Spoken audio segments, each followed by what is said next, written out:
ख्रिस्तोफर नोलनचा ओडिसी चित्रपट सध्या जगभर धुमाकूळ घालत आहे. चित्रपटाच्या भव्य दिव्यतेचं कौतुक होत असतानाच तथ्यांची मोडतोड केल्याचा ठपकाही काही विश्लेषकांनी लावलाय. यामुळे ओडिसीची खरी स्टोरी काय ते आपण आजच्या भागात जाणून घेऊयात. नमस्कार, मी गायत्री स्वामी आणि आपण पाहत आहात सकलम. ओडिसी ही एक ग्रीकांची मध्यपूर्व समुद्रातील समाज, संस्कृती, राजकारण, मानवी प्रवृत्ती यांच्यावर आधारित एक पौराणिक कथा आहे. जगप्रसिद्ध ग्रीक कवी होमरने लिहिलेल्या एलियड महाकाव्याचा ओडिसी हा दुसरा पार्ट आहे. फार फार वर्षांपूर्वीची गोष्ट आहे. इथाका नावाच्या राज्याचा एक बलवान, अत्यंत हुशार, ज्याचा देवलोक आणि पृथ्वीवरही डंका होता, असा ओडियस नावाचा राजा होता. ट्रोजन हॉर्स लढाईचा हिरो ओडियस त्याच्या काही सहकाऱ्यांसोबत ट्रॉय राज्यातून इथाका त्याच्या घराकडे मार्गक्रमण करतो. ओडियसची घरची वाट अधिकच बिकट, देव, दानव, मायाजाल आणि राक्षसकांनी भरलेली आहे. या सगळ्या अडचणींवर मात देत तो घरी कसा पोहोचतो याची ही गोष्ट. ओडियसचा सफरनामा. समुद्राच्या हिंदोळ्यावर त्याचा प्रवास सुरू होतो. अचानक समुद्री वादळामुळे ओडियसची गलबतं अनियंत्रित होतात आणि तो एका मंतरलेल्या कमळाच्या बेटावर धडकतो आणि तिथे कसा बसा वाचतो. महिने उलटतात, पण घरची वाट अजून लांब होते. त्यात त्यांची अन्न पाण्याची रसदी संपायला लागते. त्यामुळे ते एका थांब्यासाठी नजीकच्या बेटाचा विचार करतात. दुरूनच त्यांना काही मेंढपाळ दिसतात. त्यामुळे तिथं खायला मिळेल या अपेक्षेने ते उतरतात. मेंढपाळ त्यांचा पाहुणचार करतात. मिळालेलं चीज, मांस शेजारच्या गुहेत बसून खाऊयात म्हणून ते गुहेत जातात. थोड्या वेळाने गुहेचा राजा, अकराळ विक्राळ शरीरयष्टीचा, 3 डोळ्यांचा राजा सायक्लॉप्स पॉलिफिमस येतो, जो समुद्राचा राजा पोसायडनचा मुलगा असतो. आयती मेजवानी बघून गुहेचा दार एका मोठ्या दगडाने झाकून दोघांना मारून टाकतो. ओडियस सायक्लॉप्सला विनवणी करतो की तो इथे फक्त व्यापारासाठी आहे, पण सायक्लॉप्स याचं काही ऐकून घेत नाही आणि मेजवानी खायची वेळ ठरवून तो निघून जातो. एवढा मोठा दगड ते हलवू शकणार नाहीत हे लक्षात घेत ओडियस युक्ती करतो.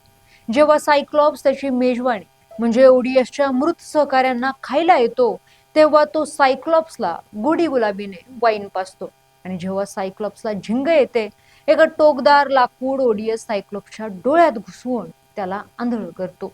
मेंढरांचा सहारा घेत तिथून निसटतो, पण जाता जाता तो एक चूक करतो.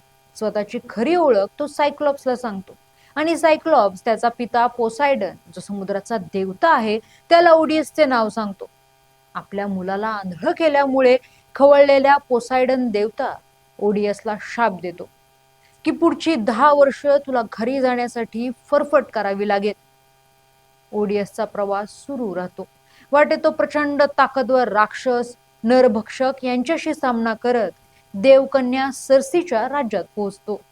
सर्सी ही सूर्यदेव हेलिओसची कन्या आहे. ती एक प्रतिभाशाली देवकन्या असून कोल्हे जिव्ह तिच्या पायाशी लोळण घेतात. नवीन राज्य असल्यामुळे ओडियस त्याच्या काही सहकाऱ्यांना दरबारात पाठवतो. त्यांचं चांगलं आदरातिथ्य झालं, पण त्यांच्या खाण्यात सर्सीचे काही जादुई मंत्र मिसळलेले असतात. त्यामुळे त्यांना गुंगी येऊन दुसऱ्या दिवशी त्यांचं डुकरांमध्ये रूपांतर झालं. ओडियसला हे कळालं. आपल्या सहकाऱ्यांना वाचवण्यासाठी तो विचार करू लागला. तेव्हा हर्मिस नावाचा देवदूत त्याच्या मदतीला आला. त्याने ओडियसला सर्सीच्या मंत्रापासून वाचवण्यासाठी एक जादुई बुटी दिली. ओडियस दरबारात गेला, मेजवानी खाल्ली, पण त्याचं डुकरात रूपांतर झालं नाही. हे पाहून सर्सी आश्चर्यचकित झाली. सर्सीच्या गळ्यावर तलवार ठेवत सहकाऱ्यांना सोडण्याची मागणी ओडियसने केली. सर्सीने ती मान्य केली. ओडियसचे शौर्य पाहून ती त्याच्या प्रेमात पडली. ओडियस वर्षभर तिच्या राज्यात राहिला, पण त्याला घरची वाट सतावत होती.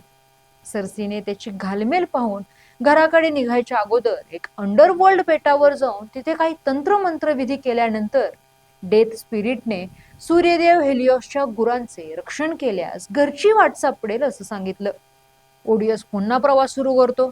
त्याची वाट मधुर संगीताने भुलवणाऱ्या सौंदर्यवतींशी होते, पण ते संगीत ऐकूनही त्या मायाजालातून जिवंत बाहेर पडणारा तो पहिला व्यक्ती ठरतो. कारण या मायाजालाची कल्पना सर्सीने अगोदरच देऊन ठेवलेली असते. त्याच्या सहकाऱ्यांनी कानात मेण टाकलेलं असतंय आणि त्याने स्वतःला जाळजाशी कर्कचुटून बांधून घेतलेलं असतंय.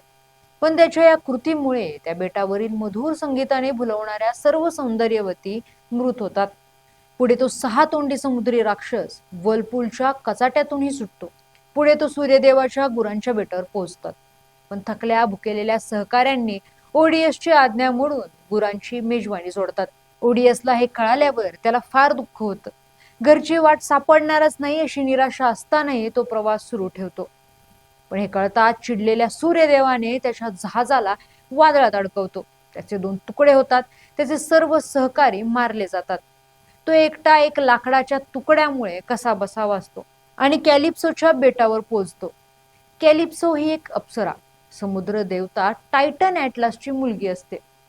कॅलिप्सोला ओडीएस आवडतो म्हणून त्याला ती अमरत्व आणि कायमच या बेटावर राहण्याचा आमिष देते. पण ओडीएसला घरची, त्याची प्रिय पत्नी पेनोलिपी आणि मुलाची ओढ लागलेली असते. तो तिला नकार देतो. पण नकारामुळे आपला अपमान झालाय असं वाटून कॅलिप्सोने ओडीएसला 7 वर्ष बंदीत ठेवते. 7 वर्ष कॅलिप्सोच्या जवळ राहूनही त्याला घरची ओढ, प्रिय पत्नी, मुलाची आठवण सतावत असते.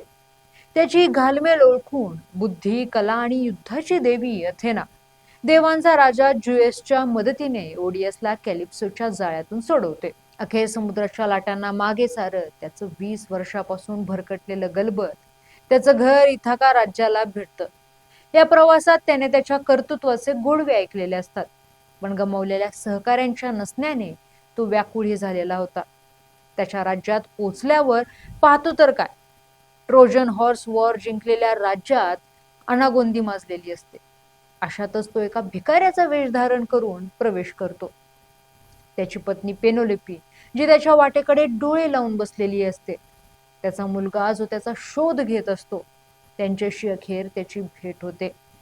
काही विश्वासू आणि प्रामाणिक साथीदारांच्या साहाय्याने तो पुन्हा इथाकावर अंकुश मिळवतो.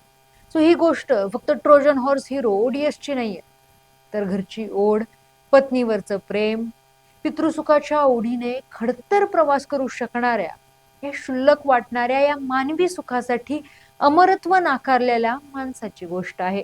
तुम्हाला हा व्हिडिओ आवडला असेल तर लाईक करा, शेअर करा आणि सकलमला सबस्क्राईब करायला विसरू नका. धन्यवाद.